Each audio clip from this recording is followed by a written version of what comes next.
আমি আজি ইয়ালে আহিলো মন্ত্ৰী জয়ন্ত মল্ল বৰুৱা ডাঙৰীয়াই কিমান ডাঙৰ অপৰাধ গুৱাহাটীবাসীৰ লগত কৰিছে এই কথাটো ৰাইজৰ জ্ঞাতাৰ্থে জনাব বিচাৰিছো।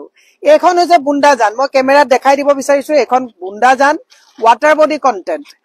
মানুহে এওঁলোকে বানপানী হলে নানান তেওঁলোকে পলিটিকেল ষ্টাণ্ট দেখুৱায়, কিন্তু মই এটা কেমেৰাত দেখুৱাই দিব বিচাৰিছো। এইখন চাওক, যে name of the works construction of Kailash Malla Barua পথ। কৈলাশ মল্ল বৰুৱা পথলৈ যাবৰ কাৰণে ইয়াতে তেওঁলোকে 245 মিটাৰ আপোনালোকে বুন্দাজান এনক্ৰছ কৰিছে, আৰু ইয়াত 2,99,52,000 টকাৰ কাম এওঁলোকে 15 ফাইনেন্স কমিশনৰ পৰা তেওঁলোকে 2021-22 কৰিছে। আমি কোৰ্টত এই গোটেই বিষয়টো আমি এপিল কৰি ৰাখিছো যে এজন দায়িত্ব সম্পন্ন এজন মন্ত্ৰীয়ে নিজৰ ঘৰলৈ যাবলৈ এখন জান বুন্দাজান ৱাটাৰ বডি কন্টেন্ট হয়, এইটো কেনেকে এনক্ৰছ কৰিব পাৰিলে। আৰু যদি আপোনালোকে গুগলত চাব, আৰু কাষৰ মানুহক এভিকশ্যন কৰাইছে, আৰু আপোনালোকে যদি গুগলত ভালকে চাই ইয়াতে এক্সপাৰ্টে কৈ আছে যে বুন্দা জানখনক যিটো এনক্ৰছ কৰিছে এইটো চবতছে ডাঙৰ এটা থ্ৰেট। গতিকে এওঁলোকে যোৱাকালি বৰষুণত স্কুটি লৈ পেলাই মন্ত্ৰীজনে বহুত পলিটিকেল ষ্টাণ্ট দেখুৱাইছে, নাটক কৰিছে। আমি আজি মুখ্যমন্ত্ৰীক কৈছো দুৰ্নীতি আৰু অনিয়ম হলে আপোনালোকে বাঘৰ দৰে জপিয়াম বুলি কৈছে। আজি শিলশাকুত আপোনালোকে বুলডোজাৰ লগাই মানুহক গৃহহীন কৰিছে।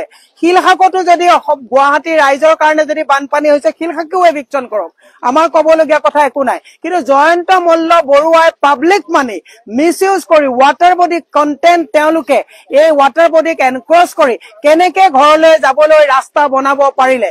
হিমন্ত বিশ্ব শৰ্মাই যদি দুৰ্নীতিৰ নামত সঁচাকে যদি তেওঁ বাঘৰ দৰে জপিয়াব পাৰে, তেতিয়াহ'লে বুন্দাজানখন তেওঁ এনক্ৰছ কৰাত জয়ন্ত মল্লৰ ওপৰত বাঘ হব পাৰিব নে নোৱাৰে। যে এভিকশ্যন কৰি এখন বুন্দাজানৰ নিচিনা এখন জলাশয় তেওঁ পুতিব পাৰে, তেতিয়াহ'লে আমাৰ এক বৃহৎ প্ৰশ্ন অসমৰ ৰাইজক আমি বুজাই দিব বিচাৰিছো, গুৱাহাটীবাসী ৰাইজক আমি বুজাব বিচাৰিছো যে যোৱাবাৰ লোকসভা নিৰ্বাচনত আপোনালোকে সাংসদ গৰাকীক ইয়াৰ পৰা আপোনালোকে জয়ী কৰি পঠাইছে, বানপানী হৈছে, সাংসদৰ নাম নাই, ছুপাৰ চাকাৰ বিলাক আনিছে, আকৌ ছুপাৰ চাকাৰ কিনিব।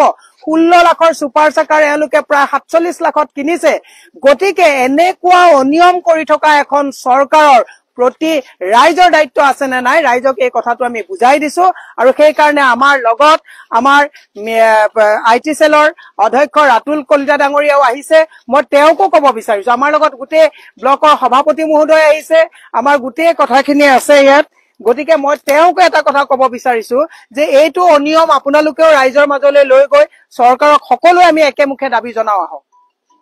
নাই চাওক, ইয়াত মই আগতে আহিছিলো, ইয়াত কোনো ধৰণৰ ৰাস্তা নাছিলে, ইয়াত কেতিয়াও ৰাস্তা নাছিল। আমি যেনেকে আহিছিলো আগতে এনেকে ঘূৰি আহিব লাগিছিল, আগফালেৰে গৈ বন্দা হৈ এনেকৈ ঘূৰি আহিব লাগিছিলে, কিন্তু আছাম কাৰ্বন অফিচৰ ওচৰলৈ গৈ আমি ঘূৰি আহিব লাগিছিলে।